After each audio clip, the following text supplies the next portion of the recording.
After that, report writing is called in writing task 1 academic, and for writing task 1 general training it is called letter writing.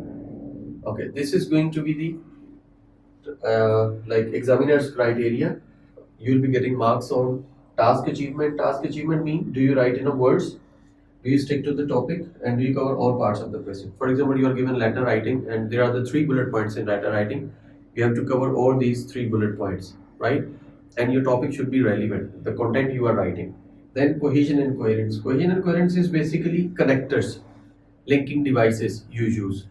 Like, do you write in paragraphs? One thing. Second thing is,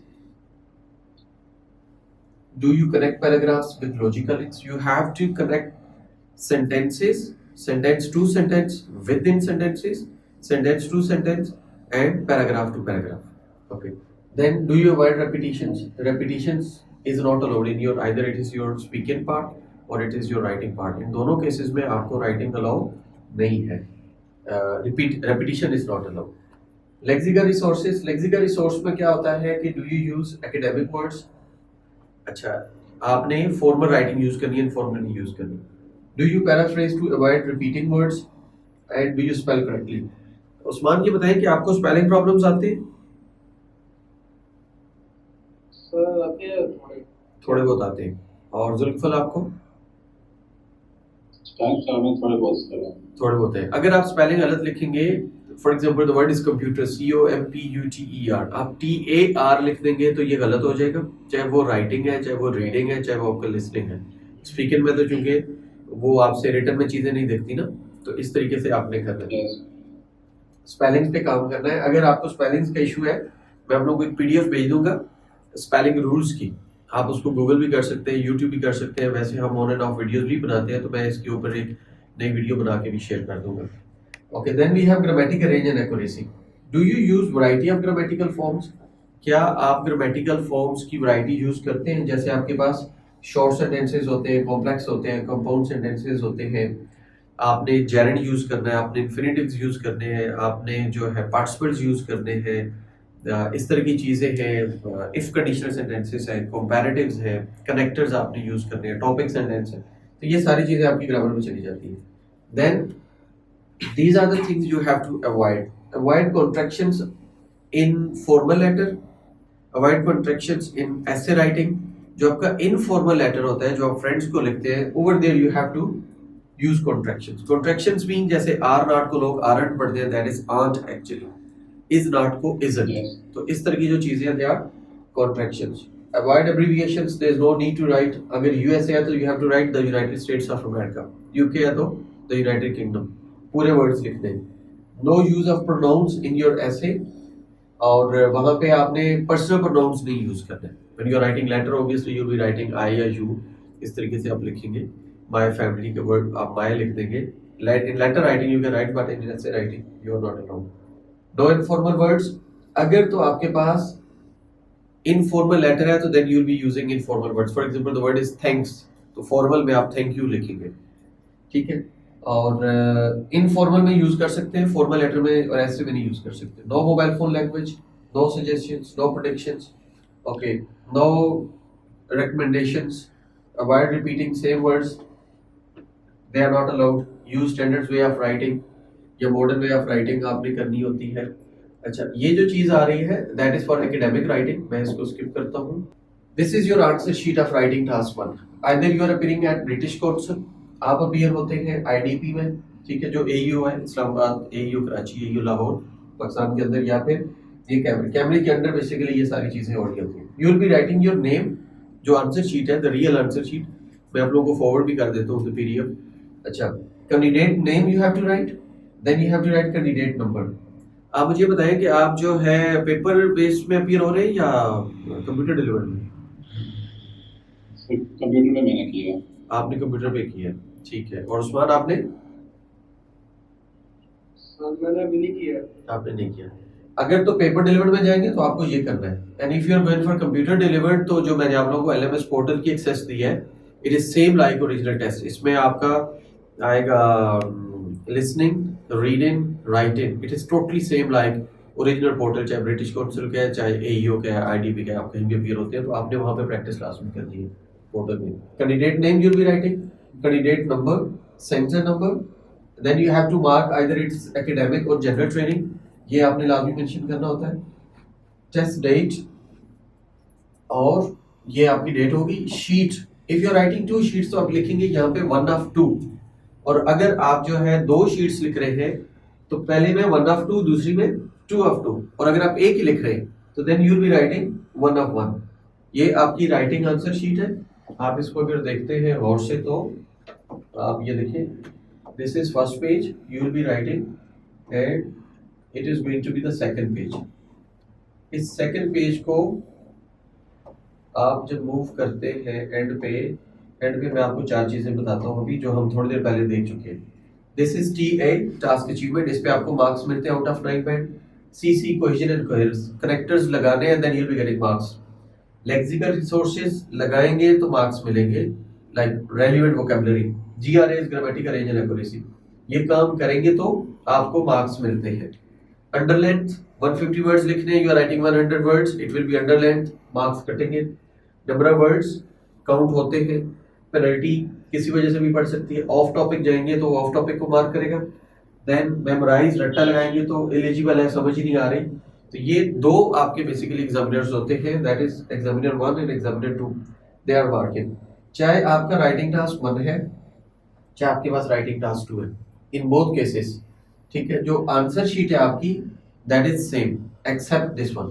ये writing task 2 लिखा आ रहा है यहाँ पे, and over there it was writing task 1। यहाँ पे जो हमने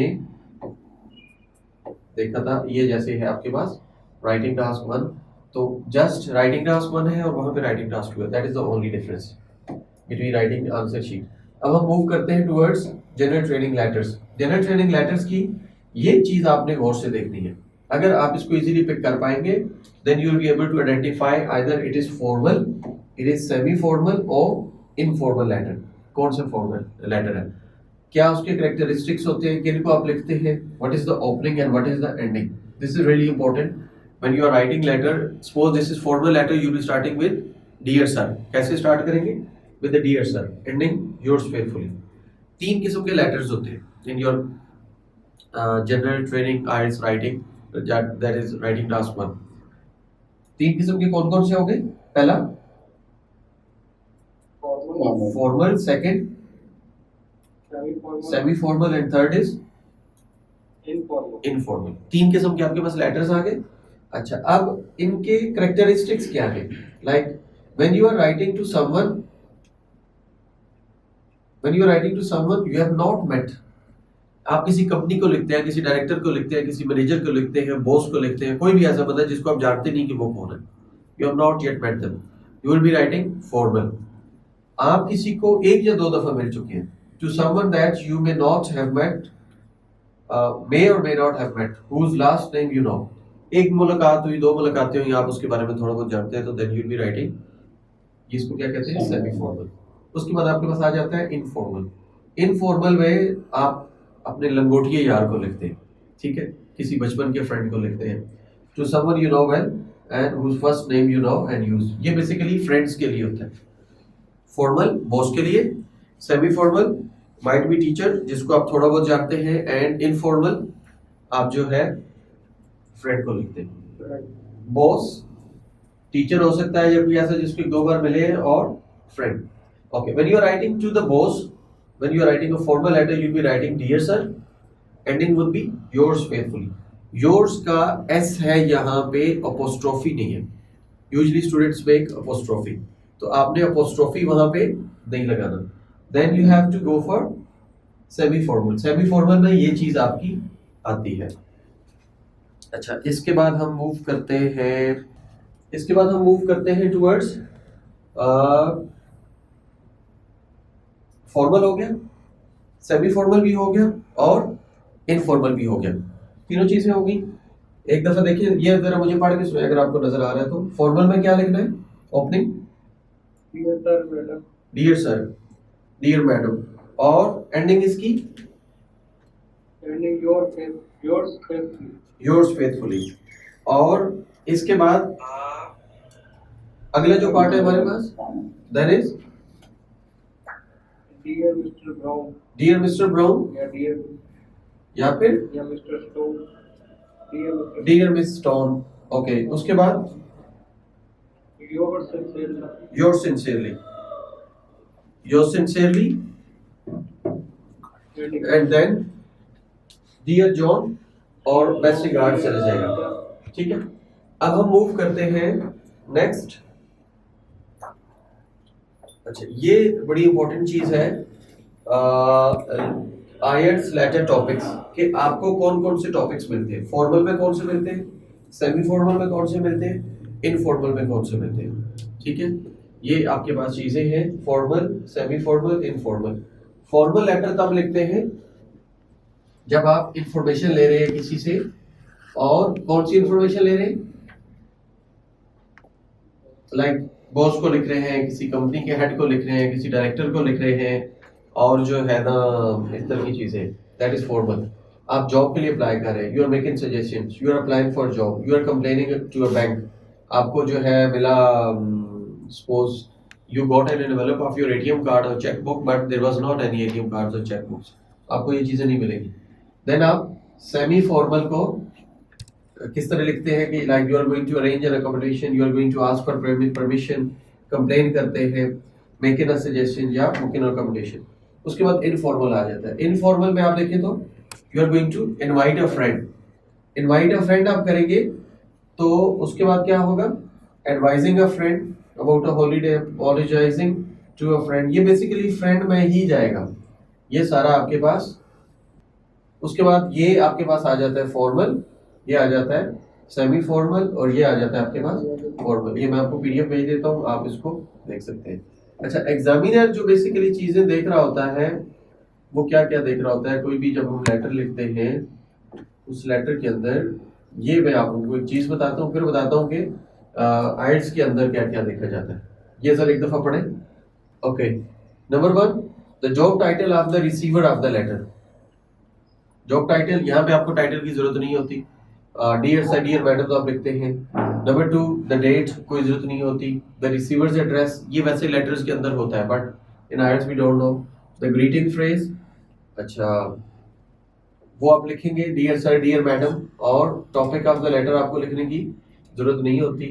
रीजन ऑफ राइटिंग, वो आप उसके अंदर मेंशन करते हैं, writing this letter in connection with जो भी आप प्रॉब्लम अपना बताना चाहते हैं। रिक्वेस्ट फॉर एक्शन, आप उसके अंदर you'll be getting 3 points in letter writing। में अभी आपको उसके सिंपल भी दिखाता हूँ, जो कुछ चीजें उसके अंदर मेंशन है वो आप लोगों ने वहां पे बतानी होती है।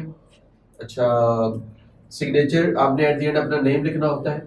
लेटर क्लोजिंग को योर्स सिंसियरली, योर्स फेथफुली आप लिखते हैं, और polite sentence signalling the end, thanking you in anticipation, okay, looking forward to hearing from you, ये इस तरीके से आप लिख रहे होते हैं। ये सारी चीजें आपकी आ गई।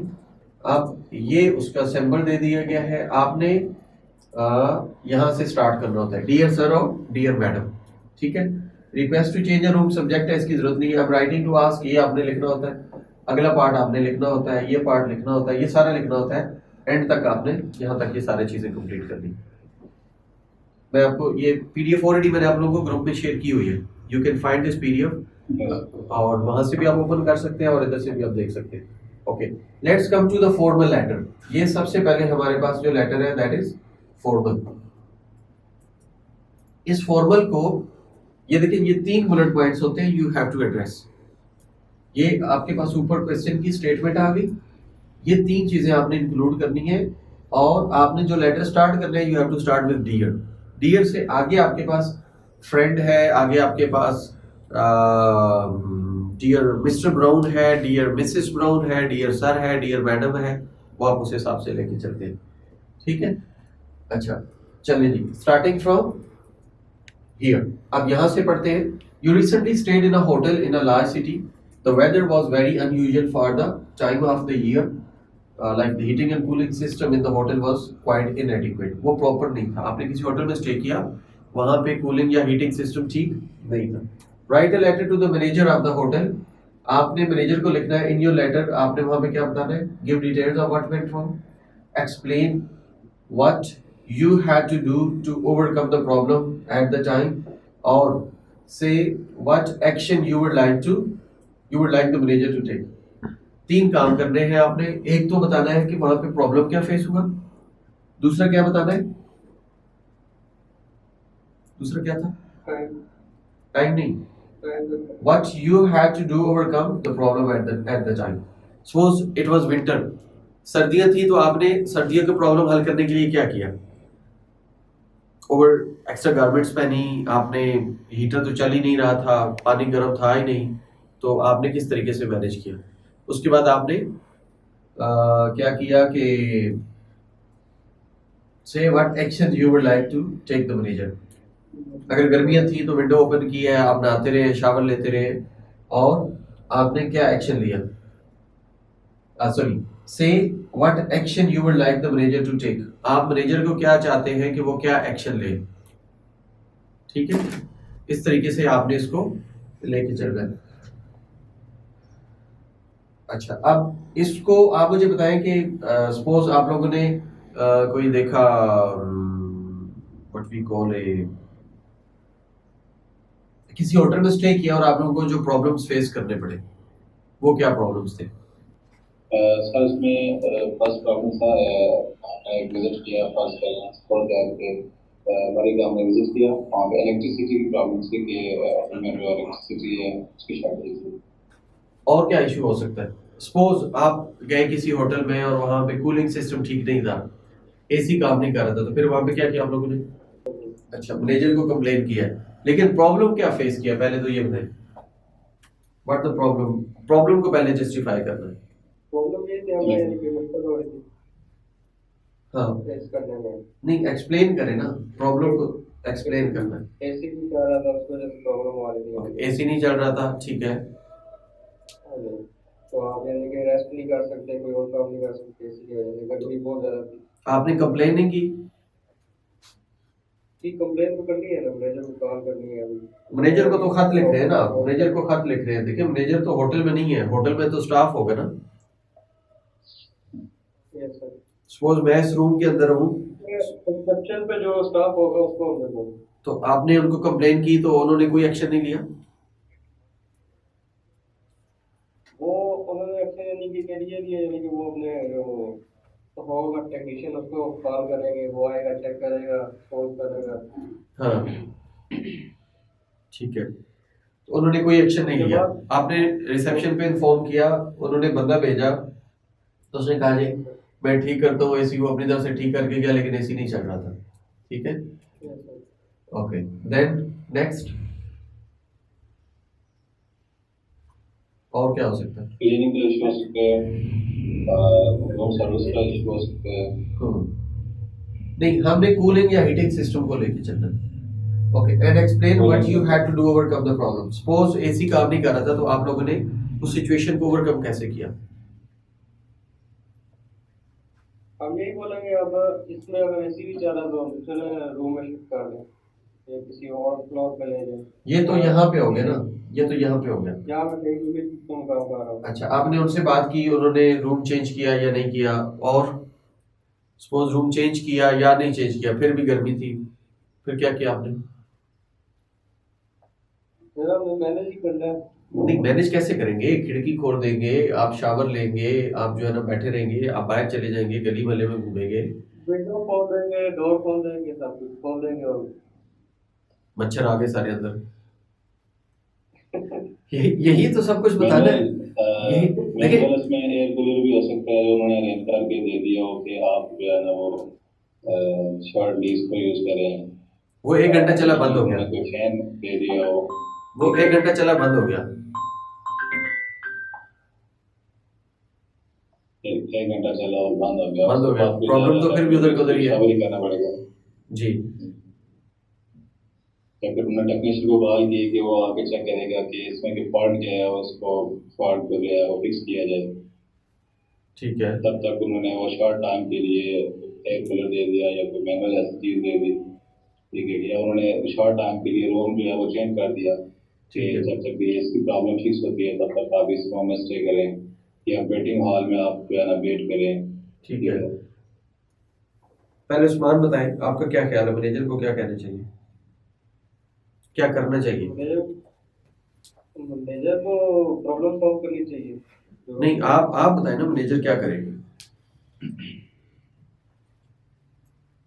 मैनेजर को बताना है कि हमें ये प्रॉब्लम आ रही है, ऐसी नहीं काम कर रहा, कूलिंग नहीं कर रहा है, तो उसको सॉल्व करें जो भी है कैसे। अच्छा जी, आप मैनेजर को कहते हैं जी पैसे रिफंड कर दे, वन थिंग, और सेकंड थिंग क्या हो सकती है? आप मैनेजर को कहते हैं कि पैसे वापस कर दे, एक चीज। दूसरी चीज, मुझे दोबारा जो है ना वहां पे अकोमोडेशन दे दो, मैं अगले महीने फिर आ रहा हूँ। तीसरी चीज, अगर आप कहीं पे जा रहे हैं तो वो आपको फैसिलिटेट कर दे, ट्रांसपोर्टेशन चार्जेस दे दे। ठीक है, इस तरीके से हमने उसको बताना है कि ये चीजें हो सकती हैं। अच्छा, अब हम चलते हैं नेक्स्ट, यहाँ पे आगे। जैसे ये अभी आपने पढ़ना है, dear sir, I am writing in connection with my recent stay at the Four Seasons in London. ठीक है, इंग्लैंड के अंदर। Unfortunately due to malfunctioning heater in my room, I spent 3 miserable nights at your hotel from April 26 to April 29. आपने उसको बताना है, आई am writing in connection, किस वजह से मैं लेटर लिख रहा हूँ कि मैंने आपके होटल में स्टे किया है। आपने उसके होटल का नाम बता दिया, आपने उसे होटल की जो थी, क्या कहते हैं, जगह बता दी। एक आपने बता दिया कि वो इंग्लैंड के अंदर था, ठीक है, और वहां पे आपको हीटिंग प्रॉब्लम आया, ठीक है, और आपने वहां पे कब से कब स्टे किया। ये तीन चीजें यहाँ पे आपने बता दी, ठीक है। Okay, next, when I arrived in London there was an unexpected snowstorm. सर्दी थी बहुत ज्यादा। I understand it does not usually snow in April, however when I got to my room there was no heat. After complaining, a technician was sent up who informed me they had to install a new heating unit. मैंने complain की, ठीक है, उस room के अंदर heating system नहीं था।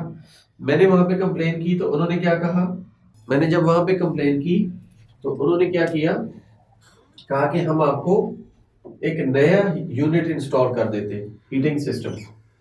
When I asked to move to another room, I was told that the hotel was completely booked. आप कह रहे थे ना हम रूम चेंज करवाएंगे, तो रूम चेंज करने का ऑप्शन ही नहीं है, ठीक है। Okay, unfortunately each night after work I return to discover the problem had not been rectified. तो मैंने जब उनको कंप्लेन की तो वो प्रॉब्लम सॉल्व नहीं हो सका। अच्छा, उसके बाद क्या हुआ, unfortunately each night after work I return to discover the problem had not been rectified. मैं वहां पे जॉब कर रहा था, कहीं भी किसी कॉन्फ्रेंस में था, मीटिंग में था, when I used to come back, तो वहां पे इशू वैसे का वैसे ही होता था, सॉल्व नहीं होता था। आखिरकार मैंने क्या किया, I spend 3 horribly uncomfortable nights wearing my coat to bed, wearing socks around the room and ending up with a bad cold from the unheated room.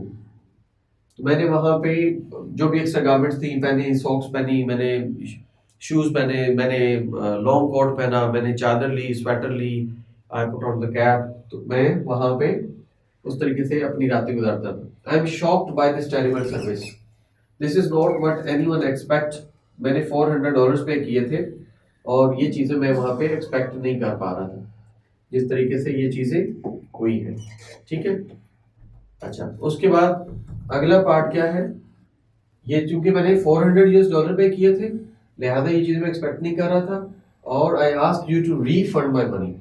ये थर्ड पॉइंट आ गया ना आपका।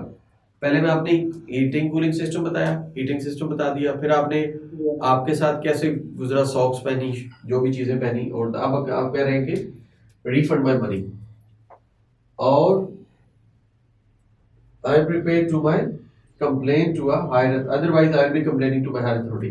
I look forward to hearing from you. ये आपने बता दी and yours faithfully, और आपने एंड पे अपना नाम बता दिया, ठीक है। इस तरीके से आप लोगों ने लेटर लिखना होता है, समझ आ गई। पहले मैं I am writing this letter in connection with जो भी इशू है, उसके बाद आप लोगों ने क्या बताना है, जो भी 3 बुलेट पॉइंट्स है ना, तीन बुलेट पॉइंट्स है। सपोज इसके हिसाब से what went wrong, heating cooling system ठीक नहीं हो रहा था, आपने कंप्लेन की, उन्होंने रूम नहीं चेंज किया, उन्होंने कहा कि हम रिप्लेस करते हैं, रिप्लेस किया, कोई एक्शन नहीं हुआ। मैं 3 दिन कंप्लेन करता रहा, तीनों रातें मेरी बड़ी हॉरिबली गुजरी। ये